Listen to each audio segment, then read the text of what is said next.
Каждый день в этой старой европейской школе начинался одинаково. Звонок на уроки, шумные коридоры, запах свежей выпечки из столовой.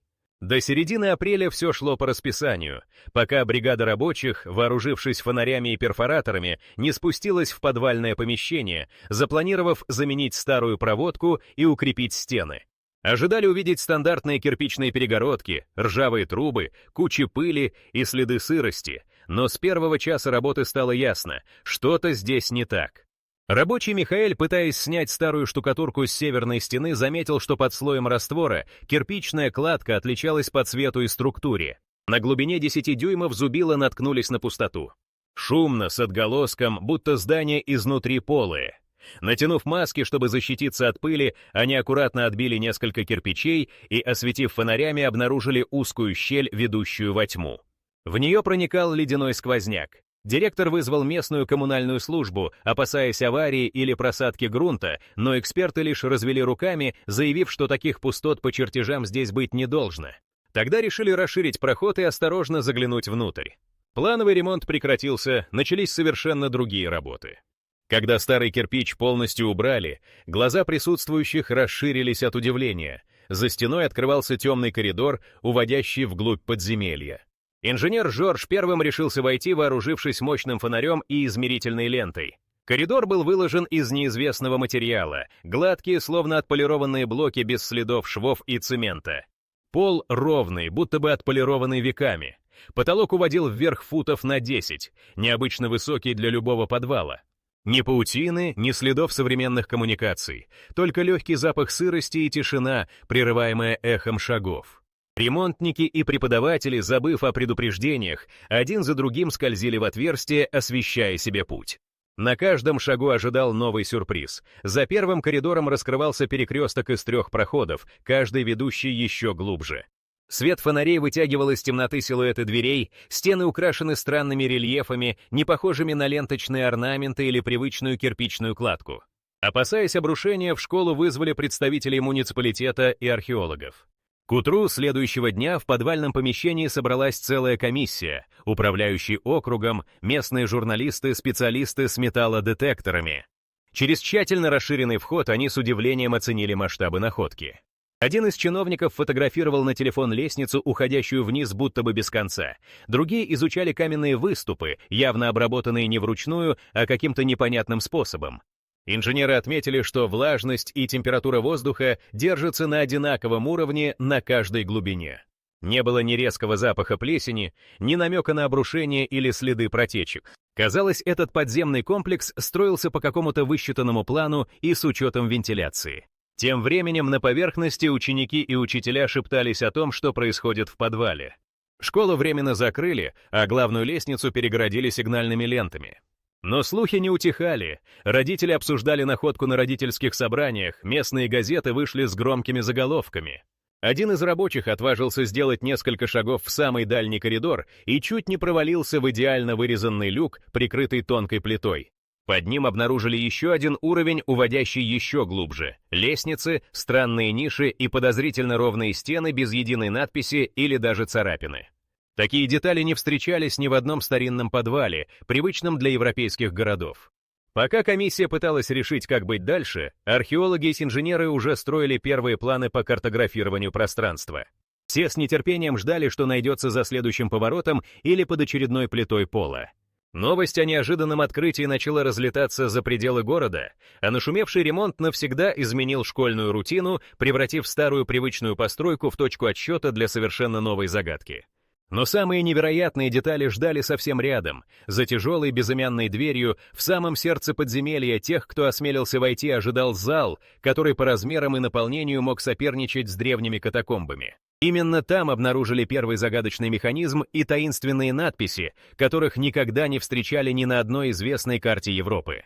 Когда комиссия осторожно открыла тяжелую дверь, сразу же ощутили резкий прилив прохладного воздуха, словно издалека подул осенний ветер. Свет мощных фонарей едва разгонял густую тьму, открывая пространство столь огромное, что лучи терялись где-то вдали. Пол был выложен гладкими каменными плитами, холодными и идеально прямыми, будто их только что отполировали. Высота потолка достигала почти 20 футов, даже высокому человеку здесь не было тесно. Вдоль стен тянулись рельефы, следы странных инструментов, сложные узоры и ни одной привычной буквы, ни латиницы, ни кириллицы. В центре зала возвышалась странная платформа, похожая на пьедестал, опоясанный металлическим кольцом, из которого выходили полированные стержни.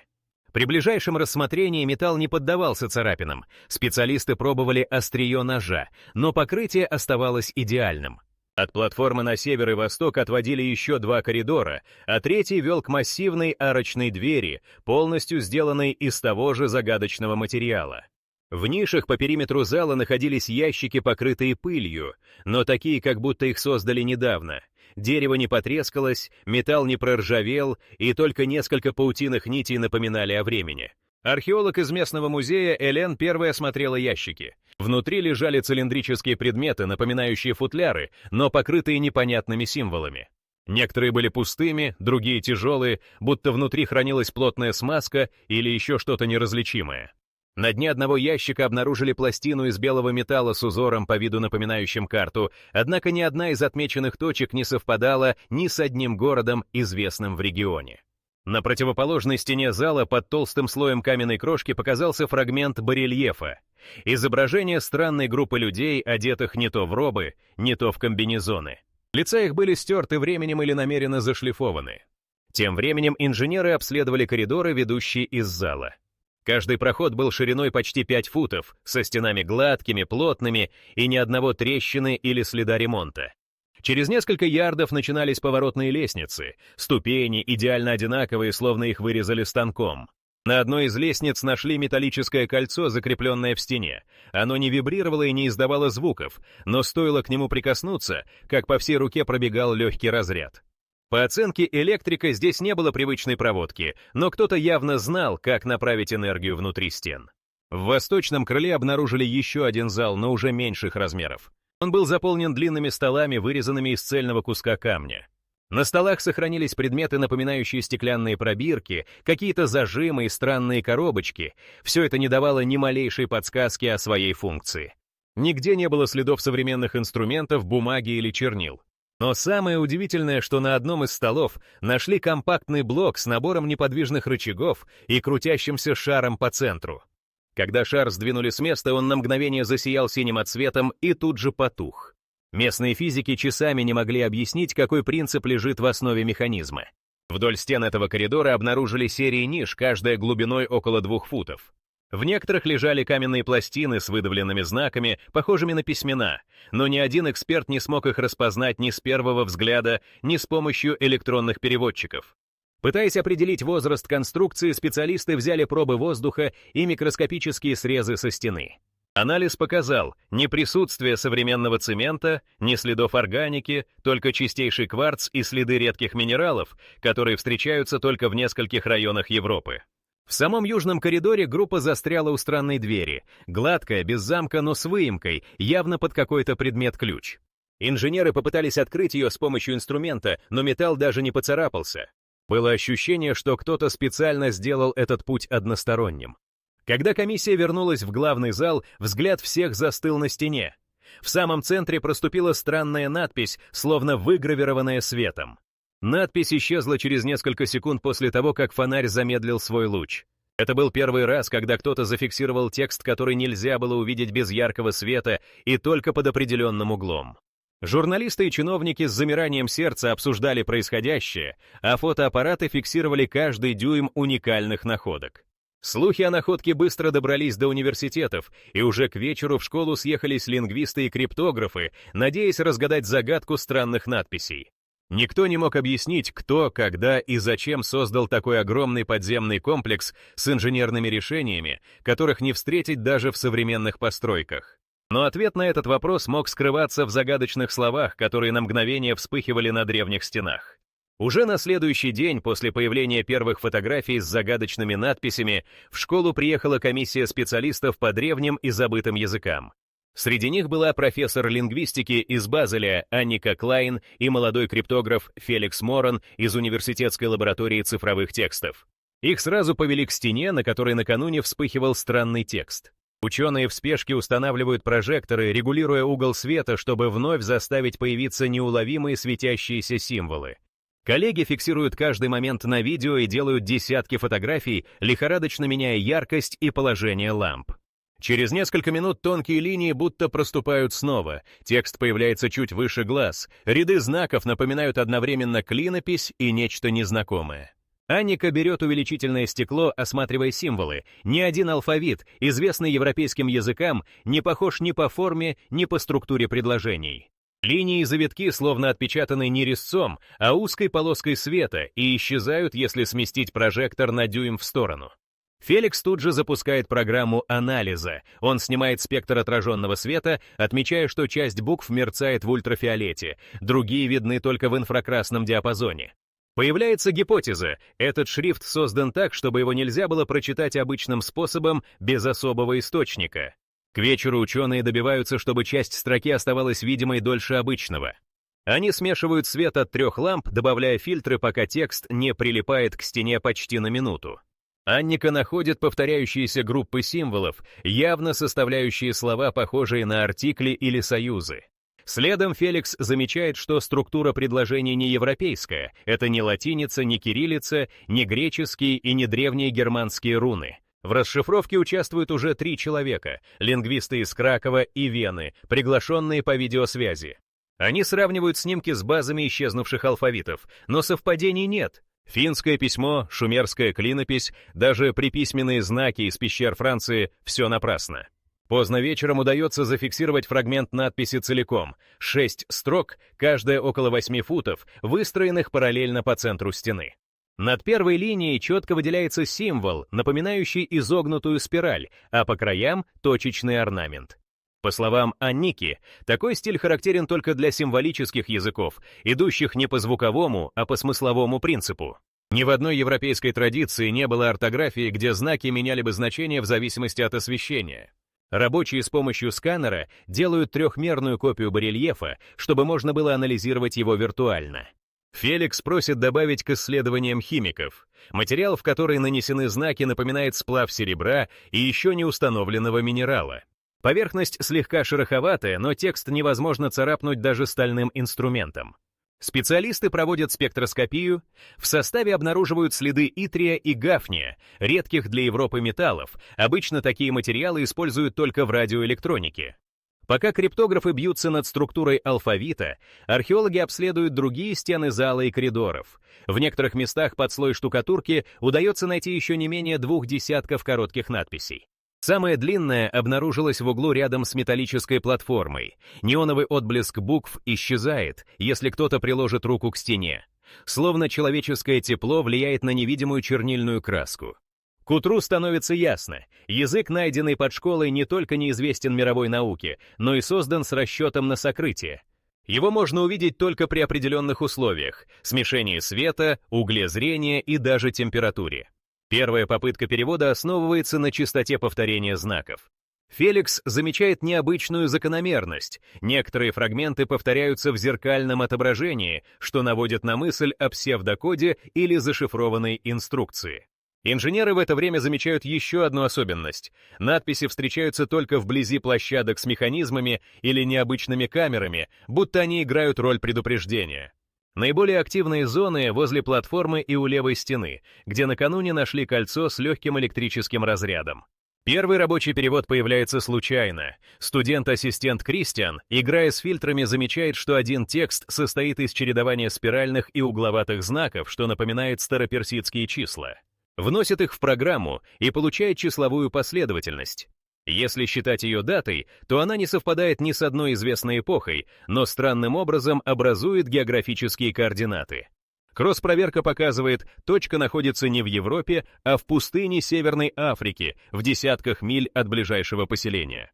Комиссия тут же отправляет данные географам. Становится ясно, что надписи — это не только предупреждение или инструкция, но, возможно, ключ к разгадке назначения подземного города.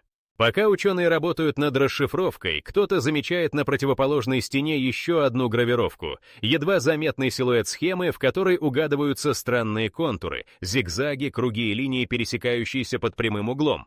В центре тот самый символ спирали, что виднелся в надписи. Теперь исследователи разделяются. Часть лингвистов приступает к расшифровке других коротких текстов, инженеры и химики сосредотачиваются на анализе материалов, а археологи берут новые образцы штукатурки. Все понимают, каждый фрагмент таинственного языка здесь не случайен. За каждым шифром может скрываться либо инструкция, либо загадка замков и механизмов, либо нечто более серьезное. И как только со стен исчезают последние вспышки текста, внимание ученых переключается на платформу с металлическими стержнями, ведь именно там им предстоит столкнуться с первой попыткой понять, как работают загадочные машины под землей. В главном зале, где накануне вспыхивал загадочный текст, инженеры первыми осматривают платформу с металлическими стержнями. С помощью инфракрасных камер они замечают, кольцо платформы слабым светом светится в стыках, будто сквозь металл проходит еле заметная энергия. К платформе осторожно подносят компас. Стрелка начинает дрожать, не указывая ни на север, ни на юг. Электрик из городского департамента подсоединяет портативный вольтметр. На поверхности стержней появляется напряжение, хотя в зале нет ни проводки, ни признаков питания. Когда один из инженеров дотрагивается до центрального стержня медной линейкой, раздается тихий звон, и по кольцу проносится короткая искра, не оставляющая следов. Вслед за платформой внимание обращают на массивную арочную дверь из неизвестного сплава. Лаборант с магнитом тестирует поверхность. Металл совершенно не реагирует, как будто в нем нет железа. В щели между дверью и стеной не видно ни петель, ни замков, ни механических фиксаторов. Архитектор, используя лазерную рулетку, определяет, толщина двери почти 1 фут. По периметру идут крошечные отверстия, скрытые под декоративным рельефом. При попытке посветить внутрь луч уходит во тьму. Полость за дверью больше напоминает шахту лифта, чем помещение. Попытка поддеть дверь ломом оказывается безрезультатной, ни малейшего сдвига, ни скрипа. В этот момент команда медленно двигается к восточному крылу. На одном из резных столов все внимание сосредотачивается на блоке с рычагами и крутящимся шаром. Физик из университетской лаборатории пробует аккуратно повернуть рычаги поочередно. Каждый ход сопровождается коротким вибрационным звуком, словно что-то внутри переключает режим или замыкает контакт. После каждого движения шар в центре плавно меняет цвет, от голубого к бледно-желтому, потом снова гаснет. Осциллограф, подключенный к металлической ножке стола, фиксирует незначительный импульс, напоминающий сигнал радиоволны в длинном диапазоне. Инженеры пытаются разобрать корпус механизма. Ни одной видимой детали не снимается, а поверхность не поддается ни отвертке, ни резакам. Параллельно археологи и химики исследуют цилиндрические футляры, найденные в ящиках. Оказавшиеся пустыми предметы сканируют ультразвуком, обнаруживается небольшая полость внутри стенок, заполненная плотным газом на основе аргона и ксенона. Вскрывать их не решаются, неизвестна реакция на воздух, а давление внутри стабильно выше атмосферного. Содержимое тяжелых футляров определяют спектрометром, внутри присутствует необычный порошок, предположительно сплав редкоземельных металлов. Вскоре появляется предположение, часть этих цилиндров могла быть батареями для питания механизмов комплекса. В одной из боковых ниш находят еще одну диковинку — валик из металла с насечками, напоминающими зубья шестеренки. Лабораторный микроскоп раскрывает мельчайшие детали. На каждой насечке выгравирован микроскопический символ, похожий на элементы местного загадочного алфавита. Когда валик прокручивают в руке, из соседней стены раздается тихое клацанье, и в полу едва заметно сдвигается каменная плита. Архитектор тут же фиксирует, плита плавно отходит на пару дюймов, открывая узкую расщелину, из которой вырывается поток прохладного воздуха. Стало ясно, механические связи пронизывают весь комплекс. Отдельное внимание уделяют металлическому кольцу, найденному возле лестницы. Физик, вооружившись термометром, обнаруживает, при прикосновении температура поверхности мгновенно падает с 68 до 60 градусов по Фаренгейту. Электропроводимость кольца меняется, если к нему одновременно приложить медную и алюминиевую пластины. Попытка пропустить слабый ток приводит к тому, что кольцо начинает еле слышно вибрировать, а по лестнице разносится глухой резонанс. Ученые предполагают, кольцо могло быть частью системы сигнализации или запуска скрытых замков. В южном коридоре, все еще прегражденном загадочной дверью, внимание привлекает выемка под предмет ключ. Инженеры перебирают найденные цилиндры, ни один не подходит по форме. Тогда археолог сопоставляет рисунок ниши с рельефом на одном из столов. Под слоем пыли скрыта фигура, идеально совпадающая с выемкой двери. Предмет вставляют, раздается щелчок, но дверь не поддается, остается полностью заблокированной. Исследователи приходят к выводу, нужен не только механизм, но и запуск определенной последовательности действий в главном зале. Когда команда собирается вновь у центральной платформы, решают повторить эксперимент с рычагами и шаром, одновременно повернув валик с насечками. Шар плавно загорается голубым светом, а стержни платформы начинают вибрировать. Спустя пару секунд из-под пола слышен механический звук, и кусок стены отъезжает в сторону, открывая узкий ход, ведущий к новому уровню. Зал наполняется сухим, почти стерильным ветром, которого здесь не было раньше. Спустившись по открытому проходу, инженеры встречают еще более сложные механизмы — сеть труб, пересекающихся под потолком, и панели с вмонтированными кристаллами. На одной из труб висят кольца, которые, если прокрутить, запускают из вентиляционного отверстия поток свежего воздуха.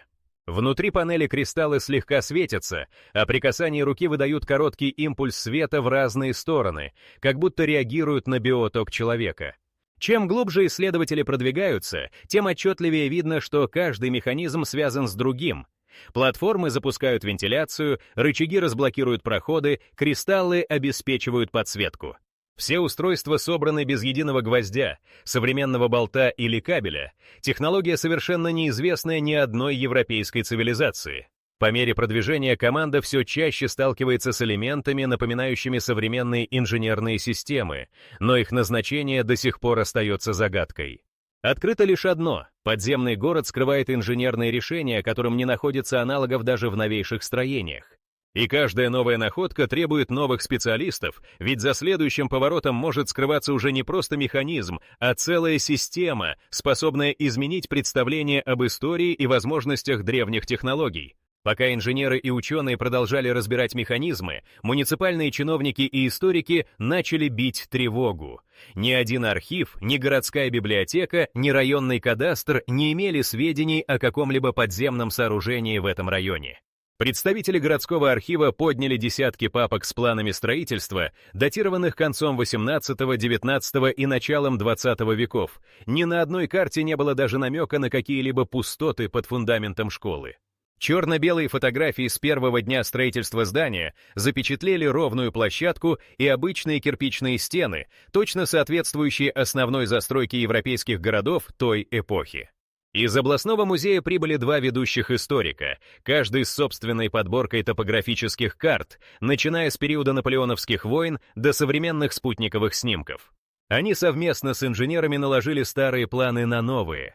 Очертаний подземного комплекса не совпадало ни с одной дорогой, ни с коммуникациями, ни с подвалами соседних домов. Военные карты времен Второй мировой показывали бомбоубежища, но все они располагались в других кварталах, а школа оказалась вне зоны массовых укрытий. В справочниках по истории этого района не отмечено ни одного упоминания о массовых раскопках, катастрофах или строительстве чего-либо необычного. Ни в одном полицейском отчете за последние 150 лет не значились подозрительные работы на территории школы. Следующим шагом стало обращение в архивы католической епархии. Местный кюре приехал с подшивкой рукописных хроник, где подробно перечислялись все перестройки, пожары и даже ремонты печек в школьных зданиях за последние 200 лет. О подземном городе, необычных пустотах и тем более механизмах не было сказано ни слова, несмотря на скрупулезный учет каждого события. Тогда для перестраховки пригласили специалиста по латинским инвентарям. Он сверил записи о пожертвованиях и закупках материалов, выискивая любые намеки на крупные каменные работы или закупку металлов.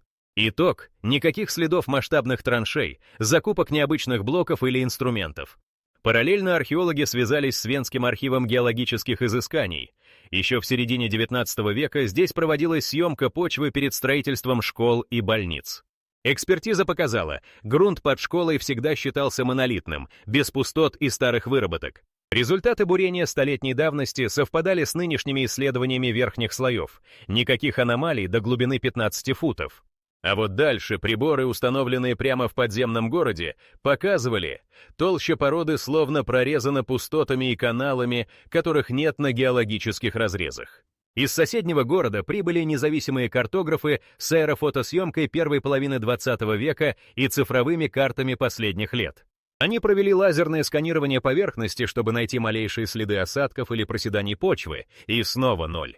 Земля над подземным городом не демонстрировала ни малейшего намека на провалы или нестандартную осадку. Даже высотные снимки, сделанные до закладки фундамента школы, показывали пастбище без каких-либо неестественных рельефов.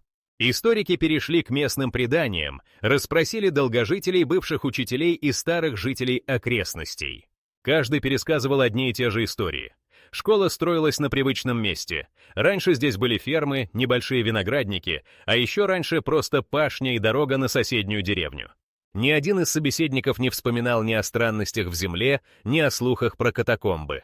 Оказывается, в отличие от других городов Европы, здесь не сохранилось ни одной городской легенды о подземных ходах или потерянных лабиринтах. Между тем, архивисты из столичного Министерства культуры направили запросы по всей Европе. Ответы из Праги, Парижа и Рима содержали лишь стандартную информацию на региональных археологических форумах, в базах утерянных сокровищ и даже в закрытых разделах полицейских расследований не было ни одной схожей истории о подобном открытии. Академики сравнили схемы найденных залов с известными катакомбами, античными склепами и военными подземельями. Ни один из планов не совпал ни по математике расположения, ни по архитектурным особенностям. Большинство чиновников и исследователей остолбенели. Даже цифровые архивы 21 века, которыми пользуются современные кадастровые инженеры, показывали лишь стандартную схему коммуникаций, без малейшего следа подземного уровня такой глубины и протяженности. Спутниковые данные с пролетающих над школой дронов выдали обычную температурную карту, не раскрывая ничего необычного до самого момента вскрытия пола. Только тогда на тепловизоре проявились едва заметные полосы холода, узоры, повторяющие внутренние коридоры города. На комиссии по чрезвычайным ситуациям глава городского архива зачитывал вывод. Подземный город не отражен в ни одной известной исторической карте, инвентарной записи, военной сводке или геологическом отчете. Его существование не зафиксировано ни в документах, ни в легендах, ни в науке. При этом его сложность, масштабы и техническое исполнение невозможно объяснить ни одной местной традицией или технологией. Казалось, подземный город был построен так, чтобы никто и никогда не узнал о его присутствии. Ни тогда, ни теперь. Разгар обсуждений прервало новое открытие. В одном из недавно открытых коридоров команда инженеров обнаружила в полу потайный люк. Его крышка была спрятана настолько искусно, что ни один из металлоискателей не зафиксировал даже малейшего отклонения. Спустившись по узкой винтовой лестнице, исследователи оказались в зале, где стены были покрыты новыми надписями. Здесь ни один прибор не ловил ни электричества, ни радиации, ни электромагнитных колебаний. Только глухая, звенящая тишина. Пока наверху чиновники продолжали изучать исторические протоколы и перебирать карты, группа археологов, освещая стены фонарями, впервые увидела символы, которых еще не было в других частях города. Воздух был свежий, будто недавно проветривали. На одной из плит виднелось что-то похожее на схему или план, и вновь ни одного узнаваемого языка. Именно это открытие дало новую подсказку о возможных создателях подземного комплекса, шокировав специалистов, ведь любая гипотеза теперь требовала искать ответы далеко за пределами привычных научных категорий. Ученые и инженеры, разделившись на рабочие группы, провели почти всю ночь, анализируя план схемы, новые находки и таинственные механизмы под школой. Первые рабочие версии о природе подземного города появились уже к рассвету. Физик, осматривая структуру кристаллов в панели вентиляции, заявил: чистота и организация материала напоминают современные лабораторные технологии, только без следов машинной обработки.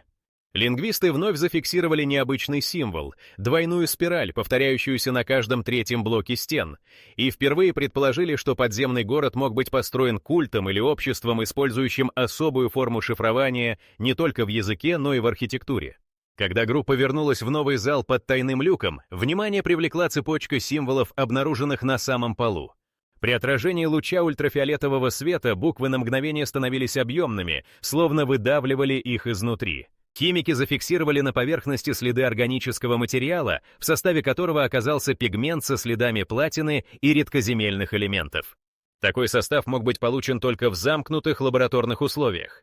Металлурги, изучая структуру платформы, заявили: сплав, используемый в механизмах, не встречается ни на одном европейском производстве. По соотношению изотопов ясно, его создатели умели получать сверхчистые металлы, а уровень технологий опережал даже экспериментальные образцы 20 века. Параллельно криптографы, сопоставляя найденные координаты с пустыней Северной Африки, пришли к выводу, что создатели комплекса, возможно, обладали весьма широкими географическими связями или вовсе не принадлежали ни к одной из известных народностей. Археологи в это время подняли планы миграции древних племен. Ни один из известных маршрутов не проходил через место, где обнаружили подземный город. Собранные образцы почвы с нижнего уровня показали необычную чистоту и полное отсутствие органических остатков, а значит, помещение искусственно изолировали от природных процессов на протяжении веков. Тем временем на поверхности муниципальные чиновники собирали экстренное заседание. Местный глава округа огласил: ни одна организация не может взять на себя ответственность за дальнейшее исследование, пока не станет ясно, кто заложил это строение и для каких целей. В школе усилили охрану, а территорию оградили армейским кордоном. Пресса успела выпустить первые сенсационные материалы, но официальных комментариев не последовало. Слишком многое оставалось непонятным даже для экспертов. Настоящий ажиотаж вызвали фотографии барельефов. Люди в необычных одеяниях, лица их стерты, но окружены символами, совпадающими с найденными на платформах и механизмах. В социальных сетях быстро распространились теории о древних тайных обществах и возможных экспериментах с энергией. В лаборатории университета срочно организовали анализ найденного порошка из цилиндров. Результаты поразили. Смесь содержала частицы редкоземельных металлов, которые добывают только в отдельных точках планеты, причем уже в глубокой древности эти регионы не были связаны торговыми путями с Европой. Далее группа инженеров, сопоставив размеры вентиляционных каналов с современными стандартами, заключила: система рассчитана на длительное пребывание людей под землей, каждое помещение обеспечивалось автономной вентиляцией, а энергетика города позволяла поддерживать стабильную температуру в любых условиях. Неожиданно один из студентов, работавших с трехмерной моделью, обнаружил скрытое сообщение на стене зала. Если отражать свет под острым углом, линии складывались в карту, на которой совпадали очертания залов, лестниц и потайных проходов. Отдельная стрелка указывала на самое глубокое помещение, помеченное знаком двойной спирали. Археологи заторопились на место. Внутри крошечного зала оказалась платформа, обрамленная кольцом из того же сплава, что и все главные механизмы города. На поверхности свежая царапина. Похоже, кто-то проникал сюда уже в наше время, но ни охрана, ни школьный персонал ничего не заметили. Муниципалитет получил тревожное письмо. Специалисты предупреждали, что любое необдуманное вмешательство в устройство комплекса может иметь последствия. Рядом с платформой нашли короткую надпись, расшифровать которую удалось только после совмещения двух фильтров. В переводе она звучала как «не тревожить опасность для жизни». Инженеры и физики срочно остановили все дальнейшие опыты с механизмами, а часть зоны закрыли герметичными дверями. Специалисты по безопасности провели анализ газа и пыли. Фон был абсолютно чистым, но при воздействии некоторых ламп появлялся слабый озон, а датчики фиксировали быстрые скачки электромагнитных полей. Пока журналисты гадали, что скрывают настоящие владельцы или строители подземного города, историки вспоминали редкие случаи исчезновений и аномалий в близлежащем районе. Выяснилось, что еще в 30-е годы 20 века здесь пропала бригада ремонтников, отправившихся копать новый колодец. Их так и не нашли, а дело засекретили. В архиве местной полиции отыскали записку: запретить любые земляные работы в районе школы, опасность обрушения. Однако в последующие десятилетия никто не сталкивался с пустотами или провалами грунта. Когда вечером ученые вновь собрались в самом глубоком зале, многие понимали, вся история школы, а может быть и всего района, теперь связана с этой находкой. Никто не мог с уверенностью сказать, кто построил подземный город, но факты говорят сами за себя. Комплекс был спланирован с целью полного сокрытия, его создатели владели технологиями, опережающими свое время, и наверняка оставили в глубине еще не одну незамеченную загадку. Но каждое новое открытие приближало команду к опасной грани, за которой скрывались тайны, способные изменить привычное представление о прошлом Европы.